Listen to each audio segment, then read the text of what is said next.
তিনটে নাম দিয়েছিল ফ্রম হেলথ ডিপার্টমেন্ট, একটা ডিএমই, একটা ডিএইচএস আর একটা হেলথের প্রিন্সিপাল সেক্রেটারি। আমরা ওদের বোঝালাম যে একসাথে যদি পুরো ঘরটা খালি করে দেওয়া যায় তাহলে অ্যাডমিনিস্ট্রেশনটা চলবে কি করে। সুতরাং আমরা ওদের কথা মতো ডিএমএ এবং ডিএইচএসকে সরাবার সিদ্ধান্ত নিয়েছি এবং তাদের সম্মানজনকভাবে, এর থেকে উঁচু পোস্ট ওদের আর কিছু হয় না। তো যাই হোক, যে একজন ডিএমই হতে পেরেছে বা ডিএইচএস হতে পেরেছে এবং তারা যথেষ্ট জাস্ট হয়েছে, নতুন বেশি দিন হয়ওনি, কিন্তু যেহেতু ছাত্রছাত্রীরা বলছেন ওদের প্রতি আমাদের আস্থা নেই, তাই তাদের ব্যাপারটাকে গুরুত্ব দিয়েছি। বাট এটাও ঠিক, আমি কিন্তু ডিএমইকে বা ডিএইচএসকে আমরা কাউকে অসম্মান করিনি, কিন্তু ওদের বিরুদ্ধে যেহেতু চিকিৎসকদের ক্ষোভ আছে এবং তাই ওদের দাবি মেনে নিয়ে আমরা বলেছি এই দুজনকে সরানোর সিদ্ধান্ত আমরা নিয়েছি। ওদের কাছে নাকি আগেই স্বীকার করেছিল, যেটা ওরা মিটিংয়ে বললেন, যে আমি পদত্যাগ করতে চাই, কারণ আমার মনে হচ্ছে তোমরা যখন আমার প্রতি আস্থা রাখতে পারছো না, তোমাদেরও যেমন পরিবার পরিজন আছে আমারও আছে, এটা ওরা আমাকে মিটিংয়ে বলল। এবং বলার পরে আমরা কথা বলি নিজেদের মধ্যে, সিদ্ধান্ত নিয়েছি আগামীকাল 4টের পর আমরা কলকাতা পুলিশ এ বদল আনব এবং নতুন সিপিকে দায়িত্বভার বিনীত দেবেন।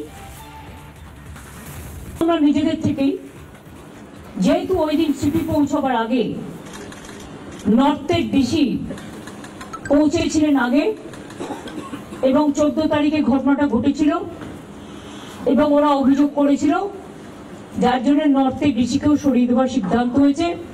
ওখানে কাকে দায়িত্ব দেওয়া হবে সেটা কালকে ডিসাইড হবে।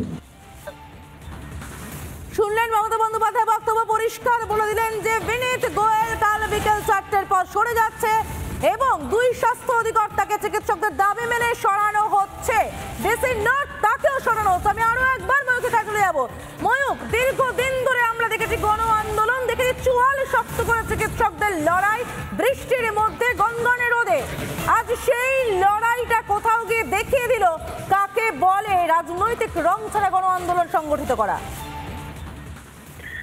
একদমই তাই। এবং এটা মুখ্যমন্ত্রী মমতা বন্দ্যোপাধ্যায়ের কাছে আর কোনো অপশন ছিল না, কারণ কি মুখ্যমন্ত্রী মমতা বন্দ্যোপাধ্যায় তিনি বুঝতে পেরেছিলেন যে একদিকে সিপিআই তদন্ত তার জাল গোটাচ্ছে এবং অন্যদিকে ডিসি নর্থ এবং কলকাতা পুলিশের কমিশনার তারা ডিরেক্টলি স্ক্যানারের মধ্যে চলে আসবে। কলকাতা পুলিশের কমিশনার যে কাজটা করেছে, একেবারে ডিরেক্ট কমান্ডে যে কাজটা করেছে, সেই কাজটা অত্যন্ত নক্কারজনক। এই টালা থানার ওসি সে কি ইন্ডিপেন্ডেন্টলি স্বাধীনভাবে এই সমস্ত কাজ করেছে? নয়। কলকাতা পুলিশের কমিশনার বা ডিসি নর্থ যদি পেছন থেকে ইন্ধন না থাকতো তাহলে এই কাজটি হতে পারতো না। এবং এই মুহূর্তে যেটা মনে করা হচ্ছে, একদিকে দুটো দিক আছে এর সমাদৃতা। একদিকে স্বাস্থ্য, তার যে করাপশন, তার যে সিন্ডিকেট, তার মাথা director of medical education, director of health service, অর্থাৎ একেবারে স্বাস্থ্য অধিকর্তা এবং স্বাস্থ্য শিক্ষা অধিকর্তা, একেবারে ঘুঘুর বাসা বানিয়ে ফেলা হয়েছে স্বাস্থ্য দপ্তরকে। এবং অন্যদিকে পুলিশের মাথা, যেভাবে একটি মধ্যবিত্ত বাড়ির মেয়ে সে ধর্ষিতা হয়, খুন হয়, কলকাতা পুলিশ দাঁড়িয়ে দাঁড়িয়ে তার প্রমাণ লোপাট করছে। এর থেকে নক্কারজনক, এর থেকে লজ্জাজনক ধাপ্পা কলকাতা পুলিশের ইউনিফর্মে লাগতে পারে না সমাদৃতা। এবং আমরা বারবার এই কথা বলেছি, সাদা উর্দিতে আলকাত্রার কালি লেগে গেছিল এবং এটা পুরোপুরি লেগেছিল বিনীত গোয়েলের জন্য। বিনীত গোয়েল আসলে যে কাজটা করেছেন সেটা 1855-56 সাল থেকে যে কলকাতা পুলিশের ইতিহাস, তার যে গরিমা, কোনোদিন বোধহয় এই কালির দাগ লাগেনি। রেপ অ্যান্ড মার্ডার কেসে কলকাতা পুলিশের অফিসার গ্রেপ্তার হচ্ছে, কলকাতা পুলিশের অফিসার গ্রেপ্তার হচ্ছে, এভিডেন্স ট্যাম্পারিং, তাও রেপ অ্যান্ড মার্ডার কেসে। নজিরবিহীন ঘটনা। এবং এই মুহূর্তে তুমি যেমনটা বললে, আরেকবার দর্শককে জানিয়ে দিতে চাই, এই মুহূর্তে সবচেয়ে বড় ব্রেকিং নিউজ, প্রাথমিক জয়। এই মুহূর্তে ডেপুটি কমিশনার নর্থ অভিষেক গুপ্তাকে সরিয়ে দেওয়া হচ্ছে, এই মুহূর্তে সরিয়ে দেওয়া হচ্ছে কলকাতা পুলিশের কমিশনার বিনীত গোয়েলকে, সরিয়ে দেওয়া হচ্ছে ডিএইচএসকে অর্থাৎ ডিরেক্টর অফ হেলথ সার্ভিসকে ডক্টর অজয় চক্রবর্তী, এবং সরিয়ে দেওয়া হচ্ছে director of medical education Kaustav নায়ককে। আমি জানিয়ে রাখতে চাই, কৌস্তব নায়কও কিন্তু সিবিআই এর র্যাডারের মধ্যে চলে আসতে পারে সমাদৃতা। তার মূল কারণ এই কৌস্তব নায়ক অভিক দে ঘনিষ্ঠ, বিরূপাক্ষ ঘনিষ্ঠ, এবং এই কৌস্তব নায়ক প্রথম থেকে জানতো যে সেমিনার রুমের পাশে লাগোয়া যে ঘর, সেগুলো ভাঙচুর করা হচ্ছে। ধন্যবাদ ধন্যবাদ তোমাকে। আপাতত আমরা আরো একবার শুনে নেব মুখ্যমন্ত্রী মমতা বন্দ্যোপাধ্যায় ঠিক কি কি বললেন, কাকে কাকে সরানো হচ্ছে, নিজেরা আরো একবার শুনুন। তিনটে নাম দিয়েছিল ফ্রম হেলথ ডিপার্টমেন্ট, একটা ডিএমই, একটা ডিএইচএস আর একটা হেলথের প্রিন্সিপাল সেক্রেটারি। আমরা ওদের বোঝালাম যে একসাথে যদি পুরো ঘরটা খালি করে দেওয়া যায় তাহলে অ্যাডমিনিস্ট্রেশনটা চলবে কি করে। সুতরাং আমরা ওদের কথা মতো ডিএমএ এবং ডিএইচএসকে সরাবার সিদ্ধান্ত নিয়েছি এবং তাদের সম্মানজনকভাবে, এর থেকে উঁচু পোস্ট ওদের আর কিছু হয় না।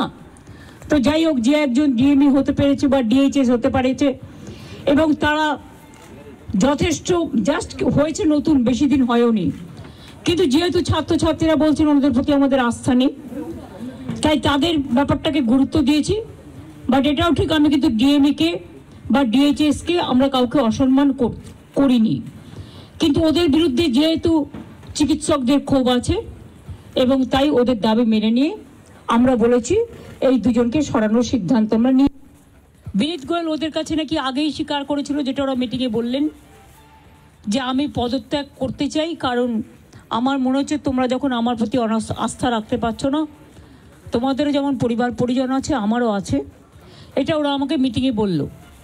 এবং বলার পরে আমরা কথা বলি নিজেদের মধ্যে, সিদ্ধান্ত নিয়েছি আগামীকাল 4টের পর আমরা কলকাতা পুলিশ এ বদল আনব এবং নতুন সিপিকে দায়িত্বভার বিনীত দেবেন।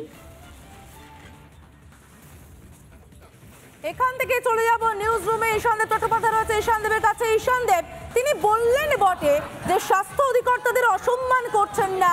বিনীত গোয়েল নিজেই নাকি জানিয়েছেন যে তোমরা যখন অনাস্থা প্রকাশ করছো তখন আমি সরে যাব। সে তো আমাদের প্রশ্নের উত্তরও, রিপাবলিকের প্রশ্নের উত্তরও কার্যত স্বীকার করেছিলেন যে তিনি ফেলিওর্ড।